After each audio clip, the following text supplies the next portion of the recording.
السلام علیکم ورحمۃ اللہ وبرکاتہ۔ ایک سوال ہے کہ قرآن پاک کو کیسے پڑھنا چاہیے، مطلب اس کی رفتار کیا ہونی چاہیے، اسپیڈ کیا ہونی چاہیے، بہت زیادہ تیز پڑھنا چاہیے، بہت آہستہ پڑھنا چاہیے۔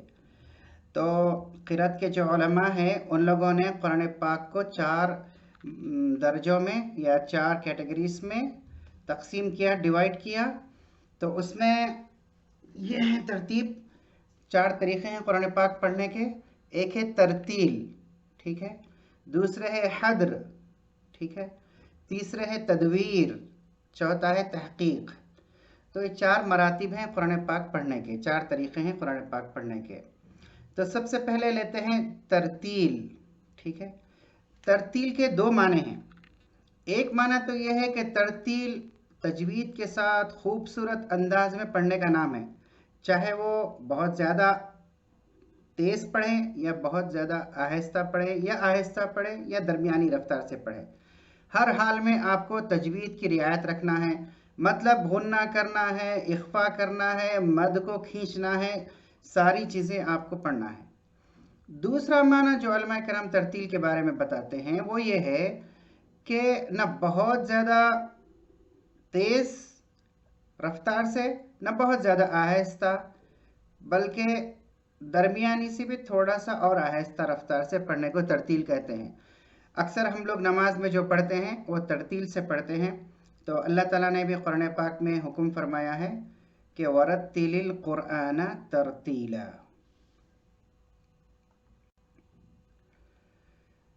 اور آہستہ پڑھنے کا مقصد ترتیل کا یہ ہے کہ آپ کو معنی سمجھ میں آئے اور آپ زیادہ سے زیادہ غور اور فکر کر سکیں، ٹھیک ہے۔ دوسرا ہے حدر، اوکے، یہ ہے حدر۔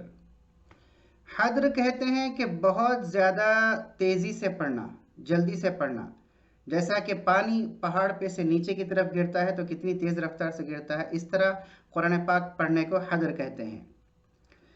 تو لیکن حدر اس کے لیے ہی صحیح ہے جو قرآن پاک کے معنی میں بہت زیادہ ماہر ہو، پرفیکٹ ہو، اس کو تفسیر معلوم ہو۔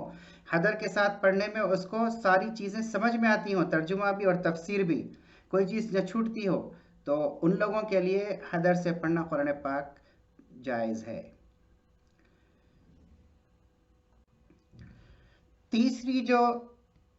تیسرا جو درجہ ہے قرآن پاک پڑھنے کا وہ ہے تدویر، ٹھیک ہے، تدویر۔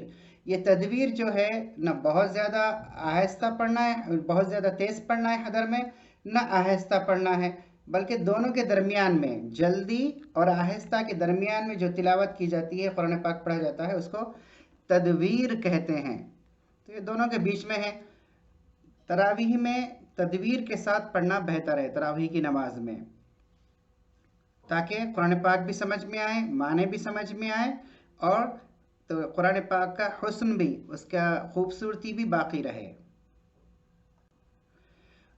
اب یہ آخری ہے تحقیق۔ تحقیق مطلب بہت زیادہ آہستہ پڑھنا، خصوصاً یہ جو قرأت ہے اس انداز میں پڑھتے ہیں وہ جلسوں میں پڑھتے ہیں، بہت آہستہ سے پڑھنا، بعض مرتبہ اس میں مد میں یا حرکات میں مبالغہ بھی ہو جاتا ہے، بہت زیادہ لمبا بھی ہو جاتا ہے۔ تو اس میں بہت زیادہ آدمی غور کر سکتا ہے قرآن پاک میں کہ اللہ کیا فرما رہے ہیں، اور معنی میں تدبر کر سکتا ہے، سوچ سکتا ہے۔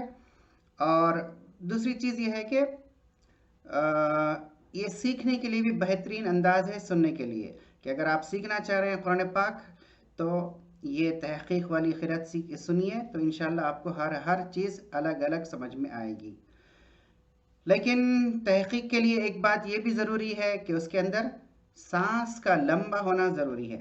تو انشاءاللہ میں آپ کو یہ جو چار درجات ہیں قرآن پاک پڑھنے کے، اس کے میں آپ کو تھوڑے سے مثالیں بیان کرتا ہوں، تو اس میں کچھ کمی بیشی ہو سکتی ہے، تو 9 10 10 9 کی، تو پھر بھی میں انشاءاللہ پڑھنے کی کوشش کروں گا اور آپ کو یہ بتانے کی کوشش کروں گا کہ ترتیل سے کیسے پڑھتے ہیں، حدر سے کیسے پڑھتے ہیں، تدویر سے کیسے پڑھتے ہیں، اور تحقیق سے کیسے پڑھتے ہیں۔ تو میں آپ کو بتا دوں کہ حدر کہتے ہیں بہت زیادہ تیز رفتار سے پڑھنے کو، اور پھر تدویر کہتے ہیں تھوڑا سا آہستہ پڑھنے کو درمیانی رفتار سے، ترتیل کہتے ہیں اور آہستہ پڑھنے کو، تحقیق کہتے ہیں بہت زیادہ آہستہ پڑھنے کو۔ تو جو حدر ہے سب سے زیادہ تیز رفتار سے پڑھنا ہے قرآن پاک، وہ اس طرح پڑھتے ہیں: بسم اللہ الرحمن الرحیم الحمد للہ رب العالمین الرحمن الرحیم مالک یوم الدین۔ اس کو کہتے ہیں حدر سے پڑھنا۔ دوسرا ہے تدویر، مطلب درمیانی رفتار سے پڑھنا، وہ اس طرح ہے: بسم اللہ الرحمن الرحیم الحمد للہ رب العالمین الرحمن الرحیم مالک یوم الدین۔ تیسرا ہے ترتیل آہستہ پڑھنا، وہ ہے اس طرح سے: بسم اللہ الرحمن الرحیم الحمد للہ رب العالمین الرحمن الرحیم مالک یوم الدین۔ آخری ہے تحقیق۔ تحقیق مطلب بہت آہستہ سے پڑھنا، تو اب اس کو اس طرح پڑھتے ہیں: بسم اللہ الرحمن الرحیم الحمد للہ رب العالمین۔